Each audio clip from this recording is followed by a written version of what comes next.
ತರುವಿನ ನೆರಳು ಕೊಡುವಂತ ಸುಖವು ಕೊಡುವನು ಕೃಪೆಯ ದಿನವು. ಸ್ಥಿರ ಇರುವ ಮನ ಎನಗಿರಲಿ ಶರಣಾಗತಿ ಎಂದು ಬರಲಿ. ಭಗವಂತನ ಪ್ರಿಯ ಮಗನಿವನ ಸಾರಿ ಬದುಕು ಇರಲಿ.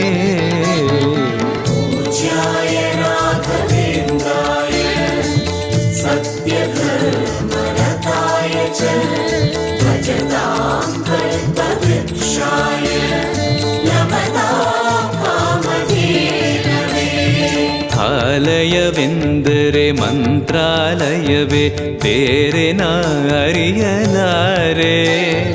ರಾಜನು ಎಂದರೆ ಶ್ರೀ ಗುರುರಾಜನೇ ಮತ್ತು ನಾ ತಿಳಿಯಲಾರೆ. ಆಲಯವೆಂದರೆ ಮಂತ್ರಾಲಯವೇ ಬೇರೆ ನಾ